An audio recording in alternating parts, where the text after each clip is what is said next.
পবিত্র হজ নিয়ে। কি নিয়ে? পবিত্র হজ নিয়ে। ইসলাম নামক বাড়িটি দাঁড়িয়ে আছে 5টি খুঁটির উপরে। কয়টা খুঁটির উপরে? 5টি খুঁটির উপর। নিশ্চয়ই আপনারা জানেন ইসলাম নামক বাড়িটি দাঁড়িয়ে আছে 5টি খুঁটির উপরে, 5টি পিলারের উপরে।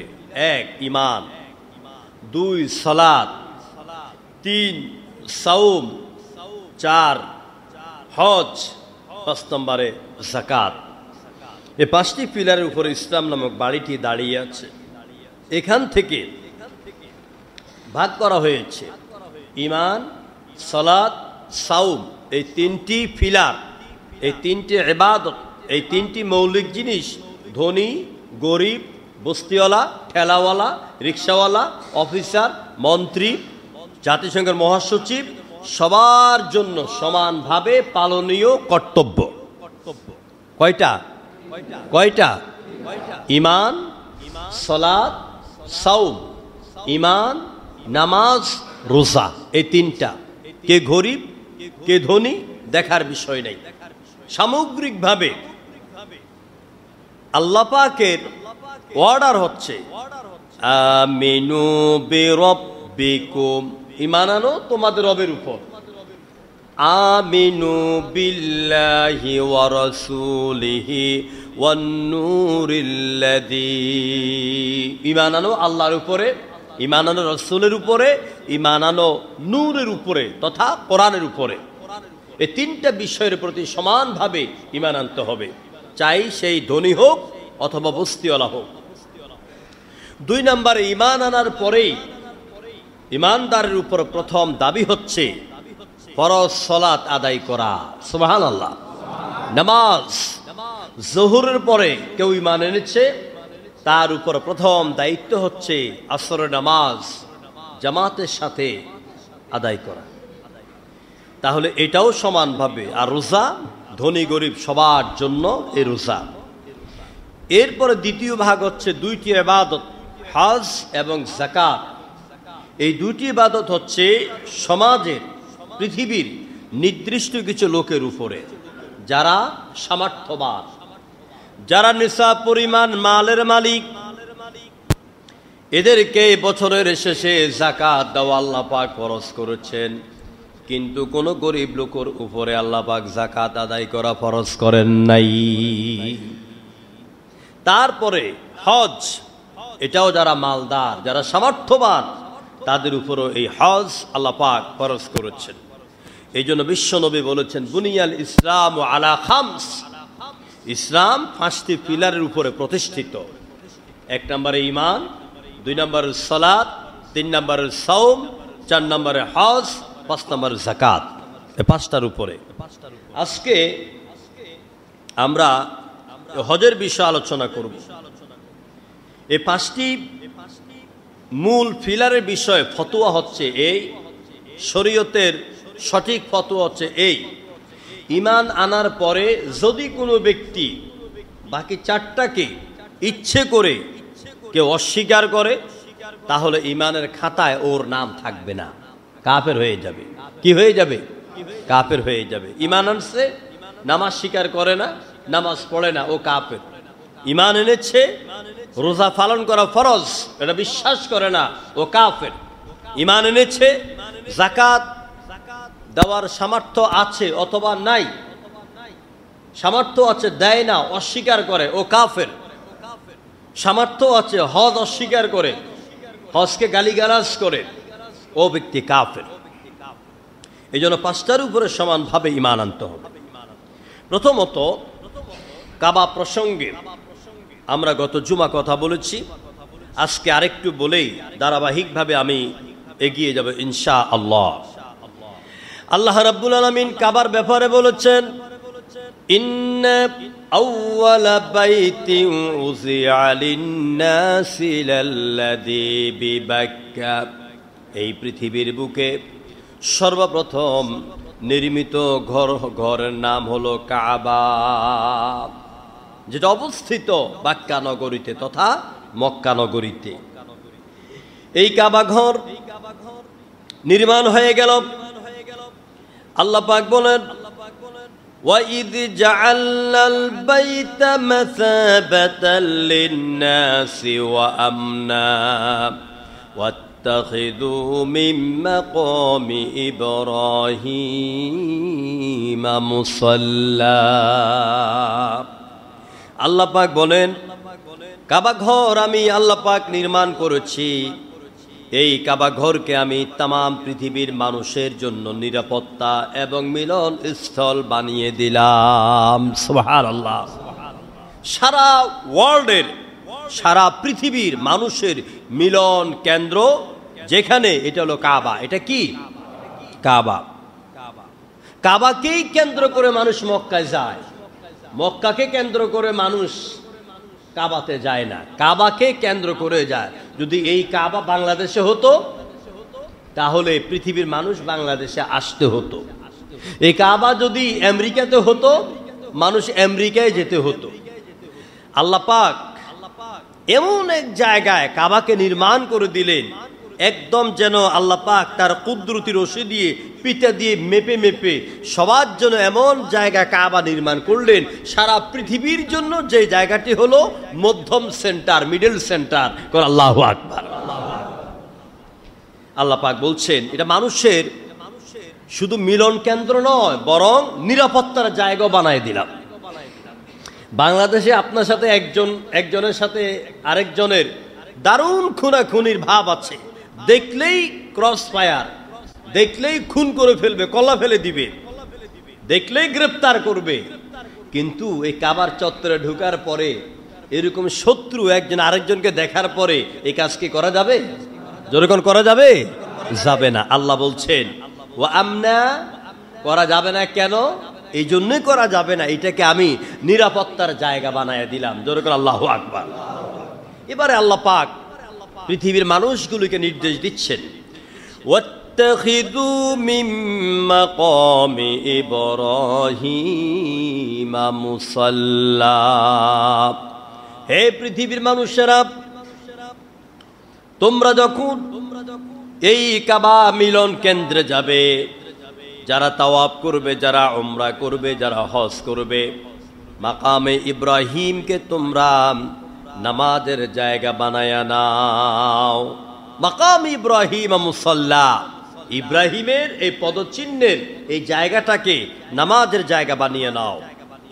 ওয়াহিদনা ইলা ইব্রাহিম ওয়া ইসমাঈল আন তাহহিরা বাইতিয়া লিত-তাইফিনা ওয়াল আকিফিনা ওয়ার রুকআইস সুজুদ।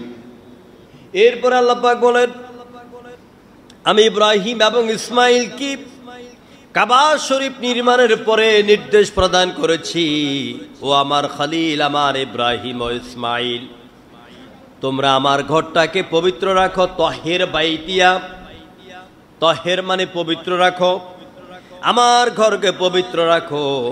কাদের জন্য? লিত-তাইফিনা ওয়াল আকিফিন, যারা তাওয়াফ করবে আর যারা ইতিকাফ করবে, ওয়ার রুকআইস সুজুদ, আর যারা রুকু করবে, সিজদা করবে, তাদের জন্য আমার কাবার চত্বরকে পবিত্র রাখো, পরিষ্কার রাখো। জোরগণ সুবহানাল্লাহ। এই জন্য আল্লাহ পাক যাদেরকে যাওয়ার তৌফিক দিয়েছেন তারা নিশ্চয়ই দেখেছেন লক্ষ লক্ষ লোক এ কাবার চত্বরে বিচরণ করার পরে আপনি জোহরের নামাজ আদায় করে গেলেন, আসর নামাজের আগে আইসা এ আঙ্গুল দিয়ে ঘষাও আপনি একটু বালুকণা পাবেন না। যেরকম সুবহানাল্লাহ। হাজার হাজার কর্মচারী সৌদি গভর্নমেন্ট নিয়োগ রেখেছেন, জায়গাটিকে মুহূর্তের ভিতরে ধুয়ে মুছে সুগন্ধি দিয়ে পবিত্র রাখা হয়। কারণ এই পবিত্র রাখা, পরিষ্কার রাখা কার হুকুম? আরো জোরে কোনা, কার হুকুম? আল্লাহর হুকুম। আল্লাহ পাক এটা ইব্রাহিম আর ইসমাইলকে নির্দেশ দিয়ে কিয়ামত পর্যন্ত সমস্ত মানুষকে আল্লাহ পাক নির্দেশ দিয়েছে। এই জন্য এই কাবা শরীফের চত্বরে যখন যাবেন, যদি আপনার সামনে কোনো ময়লা পড়ে আপনি এটা পকেটে নিয়ে নিবেন। শুধু কাবা নয়, এই যে মসজিদে আসেন, মসজিদে আসার পর যদি কোনো ময়লা থাকে এটাকে পকেটে নিয়ে নিবেন বা জানালা দিয়ে ফেলে দিবেন। কারণ মসজিদকে পবিত্র রাখা, মসজিদ পরিষ্কার করা, এখানে খতিব নাই, ইমাম নাই, সভাপতি নাই, মুতাল্লি নাই, সেক্রেটারি নাই, মুসল্লি নাই।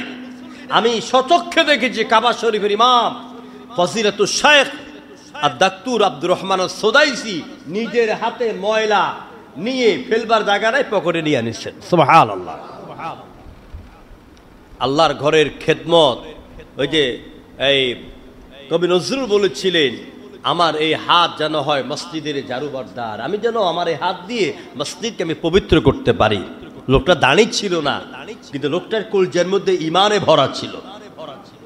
কি কবিতা লিখে গেছে! কোথায় সে আজাদ, কোথায় সে ইমান, কোথায় সে মুক্ত পূর্ণ মুসলমান, আল্লাহকে ছাড়া করে না কারো ভয়, কোথায় সে প্রাণ। সুবহানাল্লাহ। সেই আজাদি ইমান এখন আর নাই, মুক্ত ইমান এখন আর আমাদের নাই। আমাদের ইমান এখন বাতিলের পা ছাড়া গোলামে পরিণত হয়ে গেছে। আমাদের ইমানদার ঠিকই দাবি করি, আমরা ভয় করি প্রশাসনকে, ভয় করে এমপিকে, ভয় করে মন্ত্রীকে, ভয় করি সরকারের বিভিন্ন পান্ডা গুন্ডাকে। চিল্লাই এখন ঠিক কিনা? এটা ইমানের দাবি নয়। ইমানের দাবি হচ্ছে মৃত্যুর মুখে দাঁড়াইয়া বলো লা ইলাহা ইল্লাল্লাহ। এটাই হচ্ছে ইমানের দাবি। প্রিয় বন্ধুগণ, এরপরে ইব্রাহিম আলাইহিস সালাতু ওয়াস সালাম, এবার তিনি দোয়া করছেন ইব্রাহিম ইসমাইলকে সাথে নিয়ে। ওয়া ইয ক্বালা ইব্রাহিম রব্বি জাআল হাযা বালাদান আমিনাও ওয়ারযুক আহলাহু মিনাস সামারাতি মান আমানা মিনহুম বিল্লাহি ওয়াল ইয়াউমিল আখির। সূরা আল বাকারার 26 নম্বর আয়াতে আল্লাহ পাক বলেন, হে নবী, আপনি স্মরণ করুন ওই সময়ের কথা যখন ইব্রাহিম আর ইসমাইল দুহাত তুলে আল্লাহর কাছে দোয়া করতেছিলেন, ও আমাদের রব, দয়া করে মেহেরবানি করে এই বালাদান, এই শহরকে, এই নগরীকে আপনি নিরাপত্তার শহর বানাইয়া দেন। মক্কা নগরীকে আপনি নিরাপত্তার শহর বানিয়ে দেন। আর কি করবেন? ওয়ারযুক আহলাহু মিনাস সামারাত, এই জনপদে যত লোকেরা বসবাস করবে এর আহালদের জন্য, এর পরিবারের জন্য ফল ফলাদি দিয়া, খাওয়া খাদ্য দিয়ে, দয়া করে রিজিক দিয়া, টাকা দিয়া, পয়সা দিয়া এই জমিনটাকে আপনি উর্বর করে দেন। সুবহানাল্লাহ। সৌদি আরব, আগে সৌদি আরবের মালুমেরা আমাদের চট্টগ্রাম বঙ্গোপসাগরে পাড় দিয়ে এই দেশে ব্যবসা করতে আসতো। অনেক গরিব ছিল। কখনো কখনো তারা একটা খেজুরকে 3 জনে ভাগ করে খেয়ে জীবন যাপন করত। হযরত ইব্রাহিমের দোয়া আল্লাহ কবুল করেছেন, যার বদৌলতে আজকে সৌদি আরব পৃথিবীতে ধনী রাষ্ট্রদের মধ্যে অন্যতম। যখন ঠিক কিনা? আল্লাহ পাক তার নবীর দোয়া কবুল করেছেন। এখন আল্লাহ বলছেন, আল্লাহ নবী ইব্রাহিম বলছেন যে এখানে রিজিক বাড়বে কার জন্য? কার জন্য আল্লাহ পাক এই শহরকে নিরাপত্তা দিবেন এবং অর্থ সম্পদশালী বানায় দিবেন? কি ধরনের কোয়ালিটি থাকলে পরে এই মক্কা নগরীর সৌদি আরবের লোকেরা ওই অর্থ সম্পদের মালিক হবে? কোয়ালিটি হচ্ছে 2টা। জোরে করে কয়টা কোয়ালিটি? 2টা। সেই কোয়ালিটিগুলি কি আল্লাহ পাক বলছেন, মান আমানা মিনহুম বিল্লাহি ওয়াল ইয়াউমিল আখির, তাদের মধ্য থেকে যারা ঈমান আনবে, এই কথার সাক্ষ্য প্রদান করবে, লা ইলাহা ইল্লাল্লাহু মুহাম্মাদুর রাসূলুল্লাহ। আল্লাহর প্রতি যারা ঈমান আনবে, আর এই দুনিয়ার সমস্ত কৃতকর্মের জন্য এমন একটা জায়গা যেতে হবে যেখানে যে জীবনের কোনো শেষ নাই, ওই জায়গা গিয়া মহান রবের কাছে দুনিয়ার কৃতকর্মের জবাবদেহি করা লাগবে। অর্থাৎ পরকালের প্রতি যারা ঈমান আনবে, আল্লাহর প্রতি যারা ঈমান আনবে আর পরকালের প্রতি যারা ঈমান রাখবে, এই সব মোমেনদের জন্য হে রব, এই মক্কার সৌদি আরবের জমিনকে তুমি খাদ্য সামগ্রী দিয়া তুমি ভরে দাও। জোরে কোন সুবহানাল্লাহ। এই জন্য সৌদি আরবে এখন আর কোনো মুশরিক নাই। আছে? সৌদি আরবে কোনো মুশরিক নাই। মক্কা নগরীতে মদিনাল মুনাওয়ারায় কোন মুশরিক প্রবেশ করা নিষিদ্ধ। একেবারে বড় সাইনবোর্ড, মামনু দুখুলুল মুশরিকিন, যারা মুশরিক তারা এই গেট দিয়ে প্রবেশ করা নিষিদ্ধ। কিন্তু দুর্ভাগ্য, আমাদের চরম দুর্ভাগ্য, আমাদের মুসলিম নেতারা নিজের ক্ষমতার মস্তদকে টিকিয়ে রাখার জন্য আপনার মোহাম্মদ বিন সালমান এর নেতৃত্বে ইসরায়েল এবং আমেরিকাকে খুশি রেখে নিজেদের ক্ষমতার মস্তদ টিকিয়ে রাখার জন্য তারা এখন কাফের মুশরিককে তারা এই পবিত্র নগরী এবং সৌদি আরবে ঢোকার প্রবেশ দ্বার উন্মুক্ত করে দিয়েছে। এটা মুসলমানদের অধঃপতনের একটি লক্ষণ। সে যাই হোক, এবারে কাবা শরীফ নির্মাণ হলো। কাবা শরীফের নিয়ম নীতি আল্লাহ বলে দিলেন এবং এখানকার রিজিকের জন্য ইব্রাহিম দোয়া করলেন। তো এখন এখানে যেহেতু আল্লাহ পাক কাবা ঘর নির্মাণ করেছেন, এবার আল্লাহ পাক বাকি সিদ্ধান্ত দিচ্ছেন এইভাবে।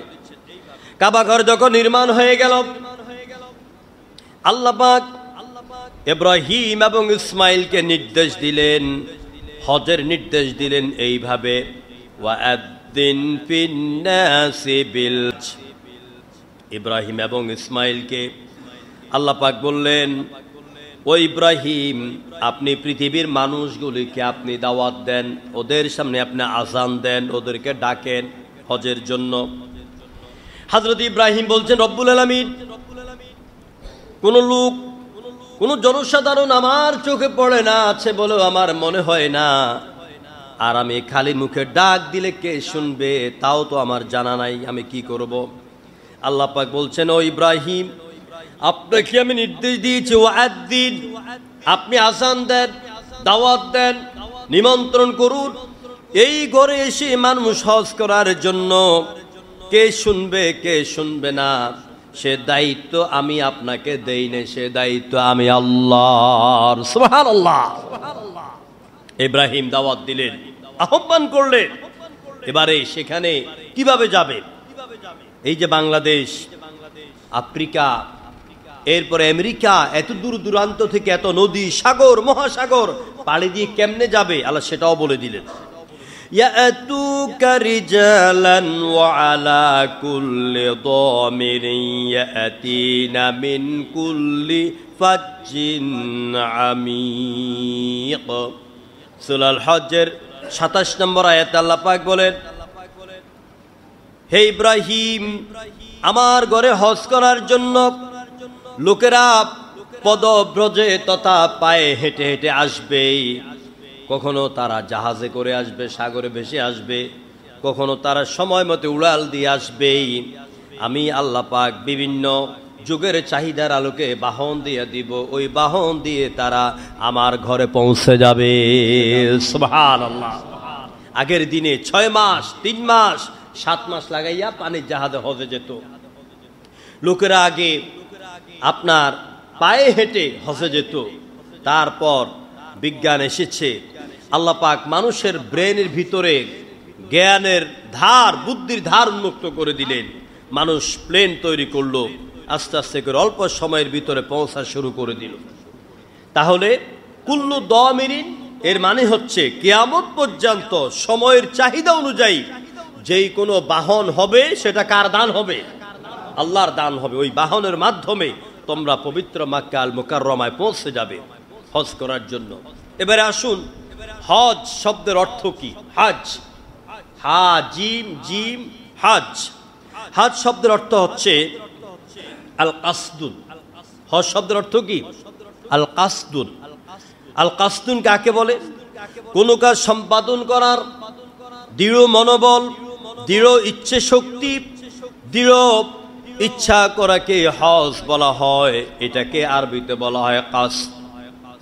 আবার কেউ কেউ বলেছেন কাসরাতুল কাসদি ইলাল মুআজ্জাম, কোন মহৎ কাজ বারবার করার ইচ্ছা শক্তিকে বলা হয় হজ।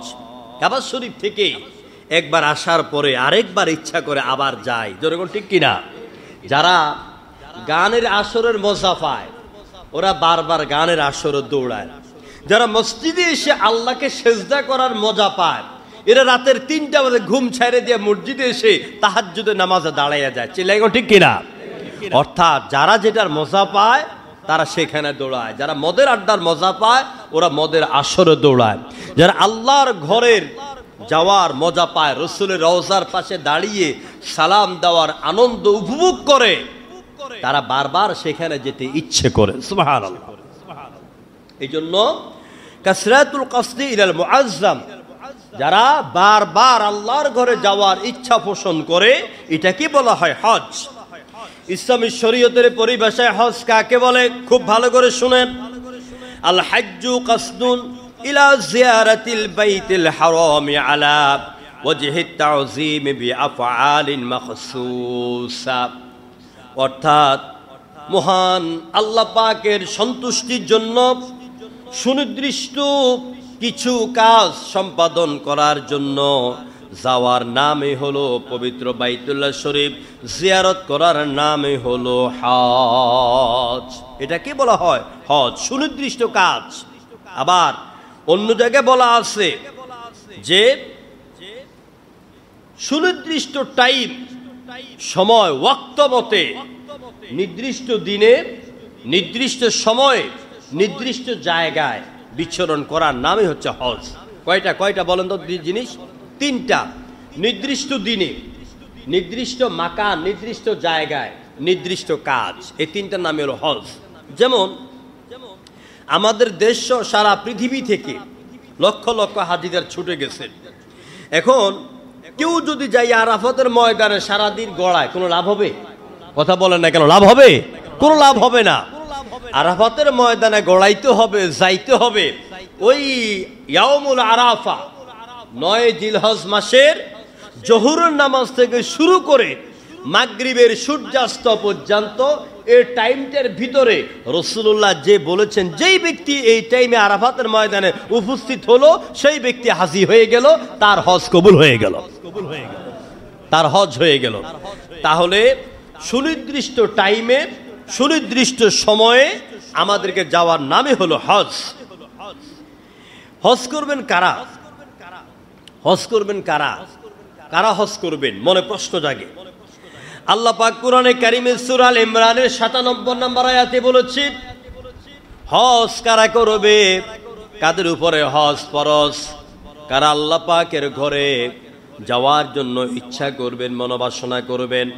কোরআনে কারীম কি সুন্দর করে আমাদেরকে জবাব দিয়ে দিলেন, ওয়ালিল্লাহি আলান নাসি হিজ্জুল বাইতি মান ইসতাতা ইলাইহি সাবিলা। আল্লাহ পাক বলেন, ওয়ালিল্লাহি আলান নাস, লোকেরা আল্লাহর জন্য হিজ্জুল বাইতি, আল্লাহর ঘরে গিয়ে হজ সম্পাদন করবে। ওই লোকেরাই তো আল্লাহর ঘরে গিয়ে আল্লাহর জন্য হজ সম্পাদন করবে। মান ইসতাতা ইলাইহি সাবিলা, যে ব্যক্তি এই বাংলাদেশ থেকে বাইতুল্লাহ পর্যন্ত যাবার বিমান ভাড়া থাকবে, আবার আসার মতন ভাড়া থাকবে। ওখানে গেলে 1 মাস বা 1.5 মাস পর্যন্ত খাবারে কোনো অসুবিধা হবে না, থাকার হোটেল ভাড়া থাকবেই। আবার তিনি যে আসা যাওয়া করবেন তার পকেট খরচ, হোটেল ভাড়া, খাবার দাবার, রোগ বিমার হলো চিকিৎসা, এইগুলি সামর্থ্য হওয়ার পরেই তিনি যে 1.5 মাস তার পরিবারের কাছে থাকবেন না, তার পরিবার, তার স্ত্রী, সন্তানাদিকে ওই 1.5 মাস পর্যন্ত খাবার দাবারের ব্যবস্থা করে দিয়ে যাওয়ার মতন সামর্থ্য থাকবে। আল্লাহ পাক বলেন, যার এইরকম সামর্থ্য থাকবে ওই ব্যক্তি আমার ঘরে গিয়ে হজ করার সামর্থ্য রাখে। কথা বুঝতে পেরেছেন নাকি বুঝেন নাই? আপনি মক্কায় যাবেন, বিমান ভাড়া কত? এখন বিমান ভাড়া কত? 1,36,000 সম্ভবত। 1,36,000 টাকা আপনার বিমান ভাড়া আপ ডাউন থাকতে হবে। দ্বিতীয়ত হোটেল ভাড়া আসবে আপনার এরকম আরো 40-50,000 টাকা, খাবার দাবার আসবে আরো এরকম 50,000 টাকা, 1 লাখ টাকা। এরপরে পরিবার পরিজনকে 1.5 মাসের খরচ, যার বাসা ভাড়া অনুযায়ী, কারো 50,000, কারো 1 লাখ, কারো 30,000, এরকম অবস্থা, সন্তানাদির স্কুলের বেতন, মাদ্রাসার বেতন, খাবার দাবার, রোগের চিকিৎসার খরচ, এরকম টাকা থাকবে। এরকম টাকা থাকার পরেই আপনার উপরে হজ ওয়াজিব হবে, ফরজ হবে, আপনি হজ করতে পারবেন। যদি আপনার আসা যাওয়ার ভাড়া না থাকে, কোনো রকমে গেলেন, ওখানে খাবারের টাকা নাই, ওইখানে গিয়ে আপনাকে ভিক্ষা করতে বলা হয় নাই। আমি যতবারে গিয়েছি এই পর্যন্ত প্রায় 8-9 বার আল্লাহ পাক নিয়েছেন, আবার কোরবানি ঈদের পরে যাবে ইনশাআল্লাহ। আমি বেশিরভাগ দেখি যে পাকিস্তানি লোকেরা, মহিলা পুরুষেরা ওখানে গিয়ে ভিক্ষা করে। এগুলিকে কিছু অসাধু ব্যবসায়ী আছে ওই দেশে, তারা বিশা লাগাইয়া এইগুলির হজের নামে নিয়ে ওখানে ভিক্ষা করায়। নাউযুবিল্লাহ মিন যালিক। এটা ইসলামী শরীয়তে নিষিদ্ধ করা হয়েছে। আপনার সামর্থ্য থাকলেই আপনি হজ করবেন। এখন হজ কার জন্য? নিজের জন্য না আল্লাহর জন্য? কথা বলতে হবে, কার জন্য বলে না সবাই? কার জন্য? আল্লাহর জন্য। কিন্তু অধিকাংশ লোক, অত্যন্ত পরিতাপ আর দুঃখের সাথে বলতে হয়, আমার দেশের অধিকাংশ অর্থশালী লোকেরা হজ করে নিজের নাম ফুরাবার জন্য। ঠিক না? হজ করে আসে, বাড়ির সামনে নেম প্লেটে লাগে হাজী সাহেবের বাড়ি। ঠিক কিনা কোন?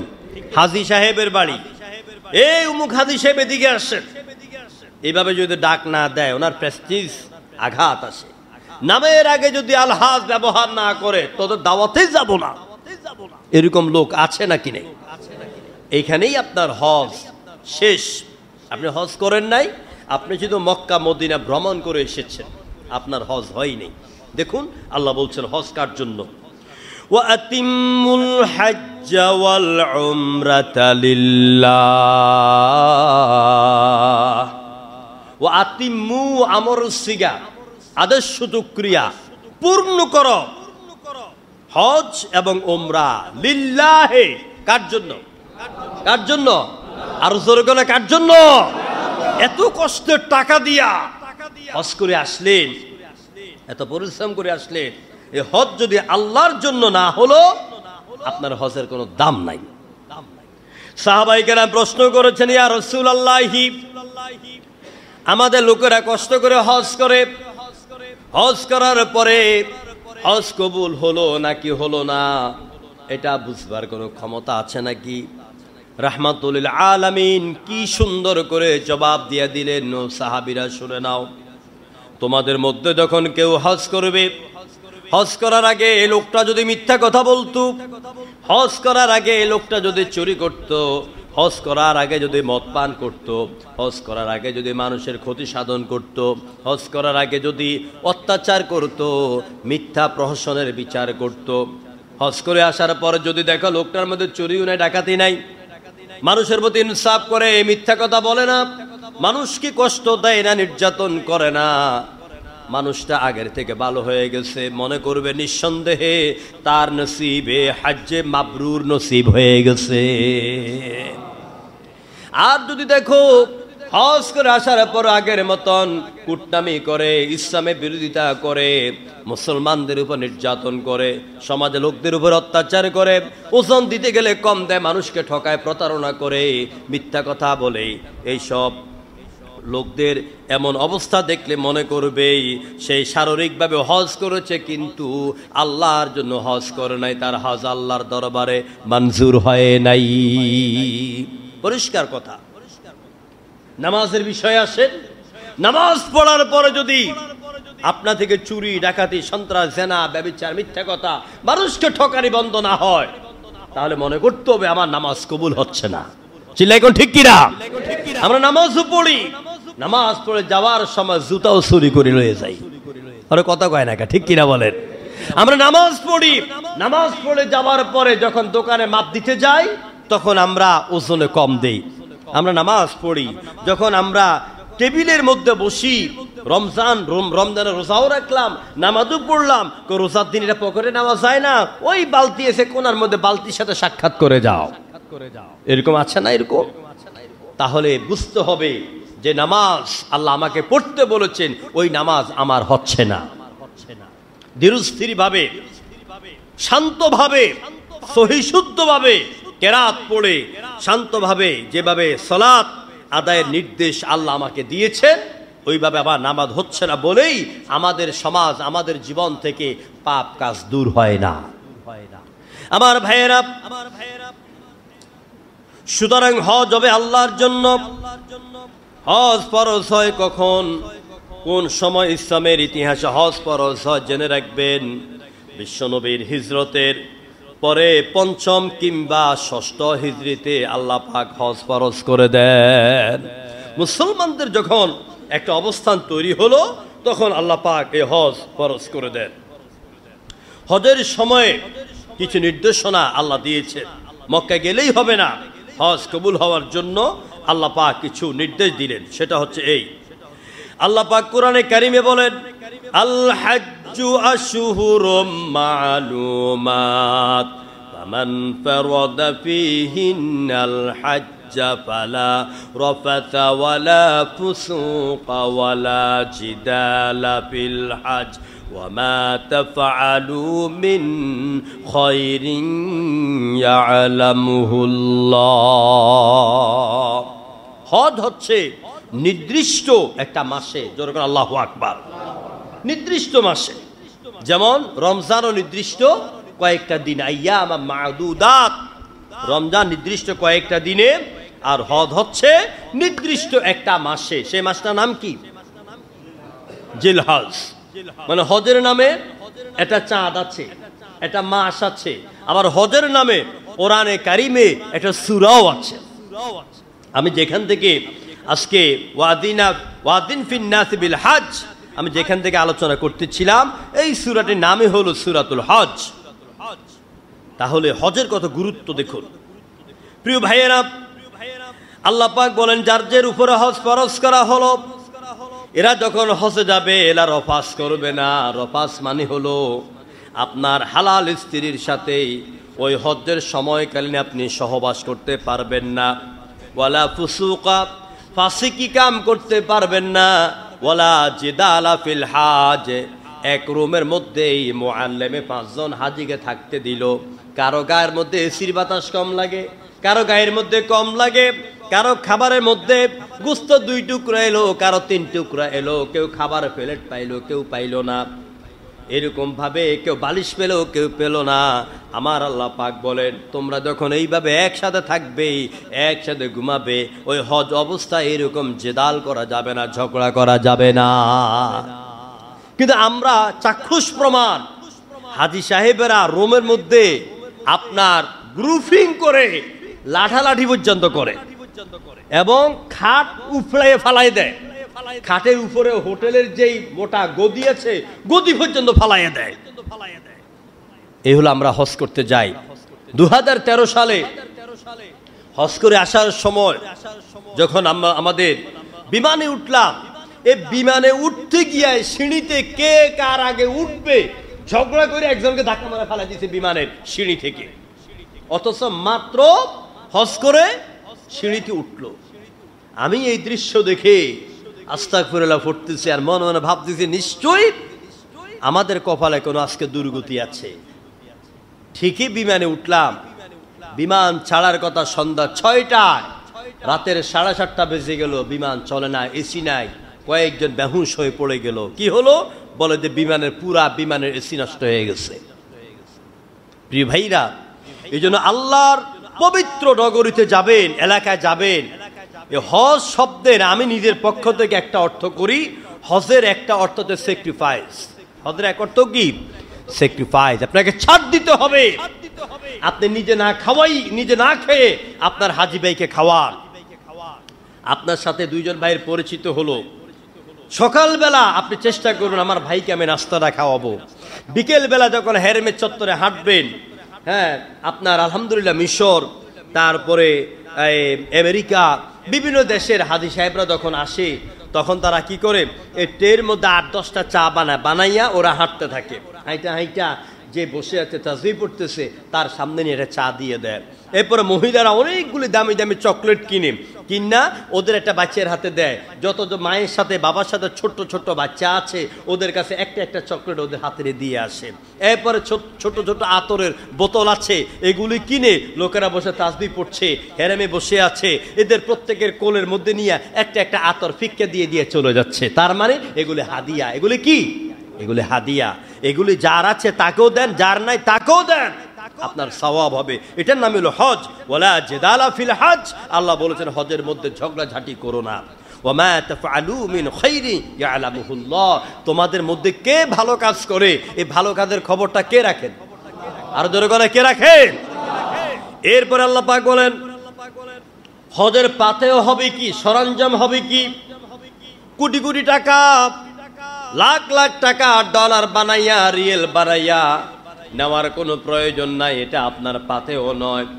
অনেকেই হজ করতে যায় আপনার ইবাদত বাদ দিয়া, নফল সুন্নত ইবাদত বাদ দিয়া শুধু স্বর্ণের মার্কেটে বউকে নিয়ে ঘুরে, সমানে স্বর্ণ কিনা দান্দায় থাকে, মার্কেটিং করা দান্দায় থাকে, টাকা পয়সা নিয়ে যায় না। টাকা আপনার পাতেও না। আপনার রাস্তাঘাটের সবচাইতে যাওয়া থেকে আসা পর্যন্ত শ্রেষ্ঠ পাতেহর নাম কি আল্লাহ বলছেন। কোরআন দিয়ে বললে তো বিশ্বাস করবেন নাকি? হ্যাঁ, কথা শুনতেছেন তো আমার? আল্লাহ পাক কোরআনে কারিমে বলেন ওয়াতাযাওয়াদু ফাইন্না খায়রাজ যাদিত তাকওয়া ওয়াত্তাকুনি ইয়া উলিল আলবাব। জোরে সোরে করে আল্লাহু আকবার। আরো চিল্লায় কর আল্লাহু আকবার। ওয়াতাযাওয়াদু, তোমরা তোমাদের পাতেও নাও। সেটা কি? ফাইন্না খায়রাজ যাদি তাকওয়া। তোমাদের ঘর থেকে বের হয়ে মক্কা মদিনা ঘুরে ঘরে ফিরে আসা পর্যন্ত তোমাদের শ্রেষ্ঠ পাতেহর নাম, সরঞ্জামের নাম হচ্ছে তাকওয়া। জোরে বলেন কি? তাকওয়া। যার তাকওয়া যত বেশি তার হজ আল্লাহর দরবারে তত বেশি কবুল হয়ে যাবে। হজ কয় প্রকার জানেন তো? হজ 3 প্রকার। কয় প্রকার? 3 প্রকার। হজে ইফরাদ, হজে কিরান, হজে তামাত্তু। যে হজের মধ্যে উমরা আছে প্লাস হজ আছে, এটাই সবচেয়ে উত্তম হজ। নবীজি বলছেন এই হজ করার পরে ফজিলত কি, কি জন্য আপনি হজ করবেন, এটার ফজিলত কি, এটার মর্যাদা কি, এই ব্যাপারে জলিলুল কদর সাহাবী, রাসূলের সবচেয়ে প্রিয় সাহাবী, সবচেয়ে বেশি হাদিস বর্ণনাকারী রাবি, নাম হলো হযরত আবু হুরায়রা। কি নাম? আবু হুরায়রা। তিনি বলছেন আন আবি হুরায়রা রাদিয়াল্লাহু তাআলা قال سمعت رسول الله صلى الله عليه وسلم يقول من حج لله فلم يرفث ولم يفسق رجع كيوم ولدته أمه رواه البخاري أو كما قال النبي عليه الصلاة والسلام।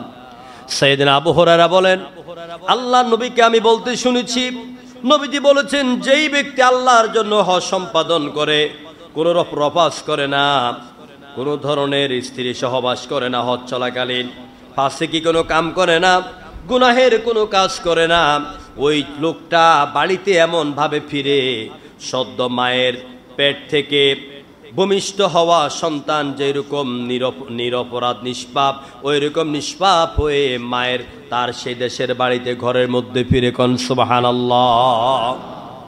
আল্লাহ তার জীবনের সমস্ত গুনাহগুলি মাফ করে দেন।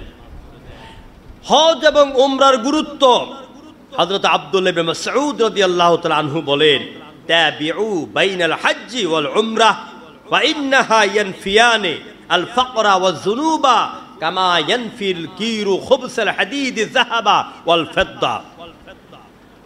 হযরত আব্দুল্লাহ ইবনে মাসউদ বলেন বিশ্ব নবী বলেছেন তোমরা উমরা করো আর হজ সম্পাদন করো। এই জন্য যারা হজ করতে যায়, যাওয়ার সাথে সাথে উমরা সম্পাদন করে, তারপরে হজের সময় তারা হজ করে। হজ এবং উমরা এই দুইটা হলো উত্তম। হজ এবং উমরা কি করে? নবীজি বলেছেন আল্লাহ তোমার দারিদ্রতাকে দূর করে দেয়। আপনি মনে করবেন যে হজ করতে গেলে এখন আমার 7 লক্ষ টাকা লাগবে, আছেই তো আমার 8 লাখ টাকা, 7 লাখ টাকা আমি খরচ করে আমি পরে তো ফকির হয়ে যাব। আল্লাহ নবী বলছেন না, তুমি ফকির হবে না। 7 লাখ টাকা দিয়ে যদি হজ করো, আল্লাহ তোমাকে 14 লাখ টাকার মালিক বানিয়ে দিবে। এটার উজ্জ্বল দৃষ্টান্ত আমি নিজেই, ওই ইতিহাস বলার সময় নেই। প্রিয় ভাইরা, তাও একটু বলি, 2013 সালে আমার জমানো 53 লক্ষ টাকা যেই কোনো একটা কোম্পানিতে রেখেছিলাম না বুঝে। 13 সালে যখন হজে যাব, হজের টাকা জমা দিলাম কিছু, এরপরে শুনি কোম্পানি উধাও, টাকা নাই, সব শেষ, 1 টাকাও পাই নাই। আমার সাথে 2 জন এই দীর্ঘ সময়ের মধ্যে 2 জন হার্ট অ্যাটাক করে মারা গিয়েছিলেন। আমি হজে গিয়েছি, হজ আল্লাহ পাক করিয়েছেন। এরপরে আসার পরে আল্লাহ পাক তো এখনো বাঁচিয়ে রেখেছেন, আর কম দেন নাই, আলহামদুলিল্লাহ। এই জন্য রসুলের হাদিস এত বাস্তব। আল ফাকরা ওয়া যুনুবা, হজ করেন, উমরা করেন, আল্লাহ আপনার গুনাহ মাফ করবে, আল্লাহ আপনার দারিদ্রতা দূর করে দিবে। সুবহানাল্লাহ। আর কি করবে? কামা ইয়ানফিল কিরুল খুবসাল হাদিদ আয-যাহাব ওয়াল ফিদ্দা, লোহার মধ্যে মরিচা থাকলে যেমন এটা আগুনে দিলে পরে মরিচা গুলির মধ্যে হাতুড়ি দিয়ে বাড়ি দিলে পরে যেমন করে লোহা থেকে মরিচাগুলি দূর হয়ে যায়, স্বর্ণরৌপ্যকে আগুনে জ্বালাইয়া যখন তৈরি করা হয় মরিচাগুলি যেমন দূর হয়ে যায়, তেমন করে হজ এবং উমরা করার কারণে আল্লাহ পাক বান্দার আমল নামা থেকে, কলব থেকে, মেমোরি থেকে গুনাহগুলিকে এইভাবে মুক্ত করে দেয়। এইভাবে আল্লাহ পাক মুক্ত জীবন দান করেন, গুনাহমুক্ত জীবন। হজ ও উমরার ফজিলতের ব্যাপারে নবীজি আরো বলছেন, আল উমরাতু ইলাল উমরা কাফারাতুল লিমা বাইনাহুমা মিনাজ যুনুবে ওয়াল খতায়া। হুজুর বলছেন, যে ব্যক্তি কষ্ট করে উমরা করে, এক উমরা করার পরে আরেক উমরা পর্যন্ত মাঝখানে যত ইচ্ছায় অনিচ্ছায় গুনাহ হয়ে গেল, আবার উমরা করার কারণে মাঝখানের গুনাহগুলিকে আল্লাহ পাক মাফ করে দেন। একটা হলো গুনাহ, একটা হলো ভুল, খতায়া ভুল, একটা হলো যুনুব, একটা হলো গুনাহ। গুনাহ আর ভুলগুলিকে, ভুল করে অনেকে গুনাহ করে ফেলে, করে না, এই সবগুলিকে আল্লাহ মাফ করে দেন। ওয়াল হজ্জুল মাবরুর লাইসা লাহু জাযাউ ইল্লাল জান্নাহ, আর যে ব্যক্তি হজ করে, সহিভাবে হজ সম্পাদন করে, এটাকে বলে হজ্জে মাবরুর। হজ্জে মাবরুর হলো কবুলযোগ্য হজ। আপনারা যারা জেদ্দা এয়ারপোর্টে যাবেন, দেখবেন পাসপোর্ট দেখার পরে বলবে ইয়া হাজ্জি ইয়া আল্লাহ তাকাব্বাল হজ্জে মাবরুর, আল্লাহ তোমাকে হজ্জে মাবরুর নসিব করুন, কবুল করুন, যেরকম সুবহানাল্লাহ। যে ব্যক্তি হজ্জে মাবরুর যার নসিব হয়ে যায়, বিশ্বনবী বলছেন লাইসা লাহু জাযাউ ইল্লাল জান্নাহ, ওই ব্যক্তির পুরস্কার আল্লাহ জান্নাত ছাড়া আর কিছুই না। প্রিয় ভাইরা, হজ্জের ফজিলতের ব্যাপারে দেখেন রাসূল আরো বলছেন, হাজ্জাতা লিমান ইয়াহুজ্জা আফদালু মিন 40 গুজওয়া লিমান হাজ্জা আফদালু মিন 40 হাজ্জা। যেই ব্যক্তির উপরে হজ ফরজ হলো, ওই ব্যক্তি যদি হজ না করে, যদি সে 40 বার গাজওয়া মানে ধর্মযুদ্ধে, জমিনে দ্বীন প্রতিষ্ঠার আন্দোলনের যুদ্ধে 40 বার শরীক হয়, রক্ত দেয়, কিন্তু হজ করলো না, বলছে 40 বার জিহাদের ময়দানে শামিল হওয়ার চাইতে তার জন্য একবার হজ করা অনেক অনেক অনেক উত্তম। জোরে করে আল্লাহু আকবার। আবার বলা হচ্ছে লিমান হাজ্জা আফদালু মিন 40 হাজ্জা, কয় যে ব্যক্তি একবার হজ করেছে, কয় বারবার 40 বার হজ করার চাইতে, একবার হজ করে ফেলেছে, কয় বারবার 40 বার হজ করার চাইতে তার জন্য ইকামতে দ্বীনের যুদ্ধে শরীক হওয়া 40 বার হজ করার চাইতে উত্তম। কথা বুঝছেন কিনা? কথার মারফেস একটু আছে। প্রথম বলছে যার উপরে হজ ফরজ, কিন্তু সামর্থ্য আছে, করলো না, হজ না করে যদি 40টা ধর্মযুদ্ধে শরীক হয়, তার একবার হজ করার চাইতে উত্তম হবে না, বরং 40 বার জিহাদের ময়দানে শামিল হওয়ার চাইতে একবার হজ করা উত্তম।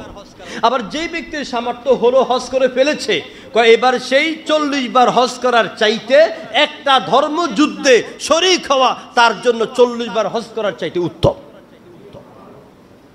প্রিয় ভাইরা, এবার মা বোনদের ব্যাপারে একটু বলে আমি শেষ করে দিব। মহিলাদের জন্য, মা বোনেরা নিশ্চয় শুনছেন, আশা করি এই মুহূর্তে কথাগুলি বন্ধ রাখবেন, মা বোনদেরকে অনুরোধ করছি। মহিলাদের জন্য হজের গুরুত্ব।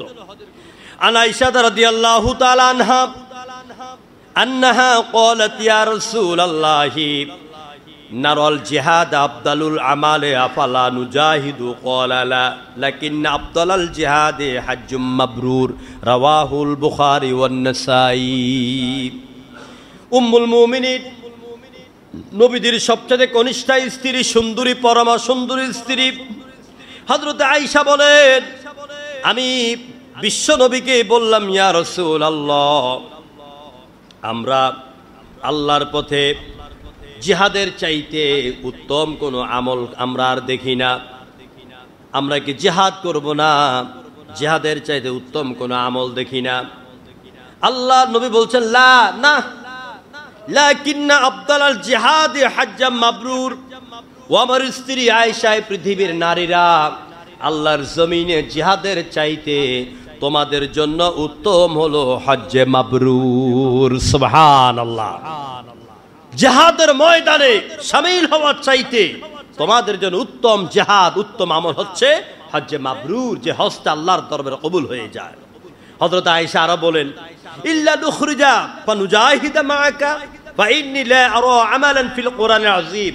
ইয়া রাসূলুল্লাহ, কোরআনের পৃষ্ঠা যত উল্টাইলাম, সব কোরআনের পৃষ্ঠার মধ্যে আর আপনার বক্তব্যের মধ্যে এই আল্লাহর পথে জিহাদ করাকেই তো উত্তম মনে হচ্ছে, সবচেয়ে উত্তম আমল।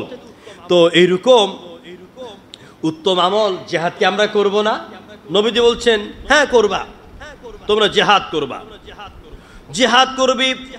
ফাকাল লাকিন আহসানাল জিহাদ, তোমাদের যে উত্তম জিহাদ কোনটি জানো? আহসান ইসমে তাবদীল সিগা, সবচেয়ে উত্তম জিহাদের নাম হচ্ছে ওয়াজমালাহু হাজ্জাল বাইতে হাজ্জিম মাবরুর। তোমাদের জন্য উত্তম জিহাদ হচ্ছে ওই জিহাদ যে জিহাদের মধ্যে মারামারি নাই, কাটাকাটি নাই, রক্ত ঝরে না। আর ওই জিহাদের নাম হলো বাইতুল্লাহ শরীফ গিয়া যে হজ্জে মাবরুর করা। সুবহানাল্লাহ। এটাই তোমাদের জন্য, নারীদের জন্য সবচেয়ে বড় জিহাদ। প্রিয় ভাইরা, সুতরাং নবী করিম সাল্লাল্লাহু আলাইহি ওয়াসাল্লাম এই হজের প্রতি নারীদেরকে উৎসাহিত করেছেন।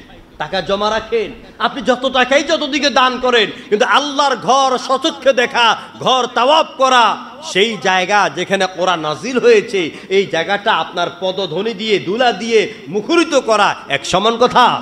এই জন্য যাদের সামর্থ্য আছে অবশ্যই হজে যাবেন। শেষ কথা আমার, যাদের সামর্থ্য আছে হজে যান না, তাদের ব্যাপারে রাসূলুল্লাহ বলছেন, ক্বালান নবী সাল্লাল্লাহু আলাইহি ওয়াসাল্লাম, যারা বউর মায়া করে, ছেলে মেয়ের মায়া করে, হ্যাঁ আমি সামনে কেমনে চলবো, ব্যাংক ব্যালেন্স শেষ হয়ে যাবে, এই মায়া করে যাদের সামর্থ্য আছে হজ করেন না, তাদের পরিণতি কি, তাদের শাস্তিটা কি, হাদিস থেকে জানেন।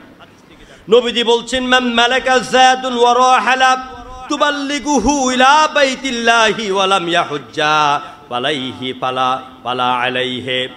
আল্লাহ নবী বলেছেন, যে ব্যক্তি হজ করার সামর্থ্য আছে কিন্তু হজ করলো না, টাকা পয়সার মায়া করে রেখে দিল, আল্লাহর ঘরে গেল না, নবী রওজার পাশে গিয়ে দাঁড়িয়ে সালাম দেওয়ার ইচ্ছে পোষণ করলো না, আইয়ামুতা ইয়াহুদিয়ান আও নাসারানিয়া, ওই লোকটা ইহুদি হয়ে মরুক অথবা খ্রিস্টান হয়ে মরুক, আল্লাহ নবীর কোনো কিছুই যায় আসে না।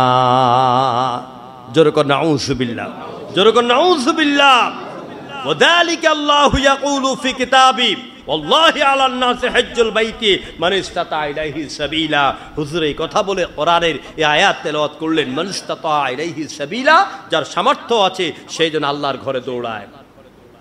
শেষ পরিসমাপ্তিতে এই কথা, আমার দেশে লোকেরা হজ করতে যায় বুড়া হইলে, কখন? সরকার থেকে যখন আপনার চাকরি থেকে রিটায়ার্ড হয়ে যায় তখন হজ করতে যায়। আমার ভাইয়েরা, বিভিন্ন দেশের লোকেরা যে শক্তিশালী, ওদের কেনুর বাড়ি খাইয়ে তো আপনি দূরে যাবেন, আপনি হাজরা আসওয়াদ আপনি চুমু দিতে পারবেন না। মহিলাদের হাতের কেনুর ঠেলা খাইয়া আপনি 10 হাত দূরে পড়বেন, থাকতো পুরুষ। সুদানি লোকগুলি এক একটা দৈত্যের মতন মনে হয়। সুতরাং আমার দেশে, বাংলাদেশে এই বাইতুল্লাহ শরীফে গেলে এটাতে আমার বাংলাদেশে খুব ভালো করে বোঝা যায়, দাঁড়িয়ে দাঁড়িয়ে পাকায়, হ্যাংলা পাতলা কেটিয়া, হ্যাঁ, তারপর মরি যায়, কাইতি ফড়ি দেয়, তিনজনে ধরে উঠায় বসায়। আমি কে, হ্যাঁ তুই বাংলাদেশি। তুমি আইছে সারা জীবন শয়তানি বদমাশি গুন্ডামি লুচ্চামি সব কইরা এখন আইছে বুড়া বয়সে আল্লাহর কাছে মাপ চাইতে। হজের এই সময় ন, হজ হচ্ছে তাৎক্ষণিকভাবে আজকে বোধ সামর্থ্য হয়েছে, আগামী বছর আপনি নিয়ত করে ফেলেন, শরীরে জওয়ানি থাকতে হজে যেতে হবে। আমি যতবারে গেলাম আল্লাহ পাক ততবার হাজরা আসওয়াদের চুমা দেওয়ার তৌফিক দিয়েছেন, আলহামদুলিল্লাহ। রুকনি ইমিনিতে ঢুকি, রুকনি ইমিনিতে চুমা দিয়া এরপরে বুকটারে আমি আপনাদেরকে শিখাই দিই যে আল্লাহ নেয় আপনাদেরকে, যে ওই কাবার গিলাপের সাথে বুকটারে মিলিয়ে দিই, এখানে লাইন ধরে তো মিলাই দিলে পেছন দিক থেকে ধাক্কা মারে, আর কাবা ঘরের গিলাপে গেল চুমা দেয়, আর মনে মনে কই আল্লাহ এত কষ্ট করে আইছে, আমার মতন ভাঙ্গাচুরা মানুষ, গরিব মানুষ, আমার শরীরে তেমন শক্তি রক্তি নাই, কালাসালা মানুষ, আইছি তোমার দরবারে, আল্লাহ তুমি দয়া করে তোমার হাজরা আসওয়াদ আমাকে একটু চুমা দেওয়ার সুযোগ করে দাও। মনে হয় যেন আমার মুখ থেকে কথাটা বলতে দেরি হলো, কে যেন এত দূর ধাক্কা দিল, ধাক্কা সাথে আইসা 4-5 জনের মাথার উপর দিয়া আমার ওই কাবা শরীফের কোনা চলে আসলাম, সুযোগ পাইলাম, পুলিশে কল্লা ধরলো, মাথা ভিতরে ঢুকাইয়া দিলাম। প্রিয় ভাইরা, আমি গত জুমায় বলেছি হাজরা আসওয়াদের কি আছে? জিহ্বা আছে। হাজরা আসওয়াদের 2টা চোখ আছে, হাজরা আসওয়াদের 2টা হাত আছে। কিয়ামতের দিন হাজরা আসওয়াদ আপনাকে দেখবে, তার জিহ্বা দিয়ে কথা বলবে। এই হাজরা আসওয়াদ বলবে এই লোকটা আমাকে চুমা দিয়েছে, আল্লাহ ওরে আজকে মাফ করে দাও, সুবহানাল্লাহ। আবার গত জুমায় বলেছি, মনে আছে কিনা, রাসূলুল্লাহ বলেছেন যারা হাজরা আসওয়াদকে চুমা দিল অথবা হাত দিয়ে স্পর্শ করলো তারা যেন স্বয়ং আল্লাহর সাথে মোলাকাত করেছে। ইনশাআল্লাহ হজে যাবেন তো, যাদের সামর্থ্য আছে যাবেন তো ইনশাআল্লাহ। আর যদি উমরা টুমরায় যান আমার সাথে ঈদের পরে যোগাযোগ করেন ইনশাআল্লাহ। আমি হজের ব্যবসা করি না, আল্লাহ মাফ করুক। হ্যাঁ, আমার সাথে গেলে কিছু চিনতে পারবেন, দেখতে পারবেন। এমনও কিছু মসজিদে নববীতে নমুনা আছে, বড় বড় শায়খারা পর্যন্ত এগুলি জানে না, এগুলি অনেক মুআল্লিম আলেমরা এগুলি জানে না, যে কোনখানে কি রাসূলুল্লাহর সময় মসজিদ নববী কোনটা, এগুলো অনেকেই জানে না। এই জন্য যারা জানে তাদের সাথে গেলেই পরিপূর্ণ একটা হজ করতে পারবেন ইনশাআল্লাহ। সম্মানিত ভাইরা, হজের একটা শিক্ষা আছে, এটা আমি আজকে বলবো না, যেহেতু আগামী জুমা থেকে কোরবানির আলোচনা শুরু হবে। ওই কোরবানির আলোচনা শুরু করার আগেই এই হজের মূল শিক্ষাগুলি কি ওই দিন বলবো ইনশাআল্লাহ। আজকে টাইম হয়ে গেছে, আজকে আর কষ্ট দিব না। কোনো কথা আছে? সম্মানিত ভাইরা, এখন যারা আমরা সুন্নত পড়ি নাই, সুন্নতগুলো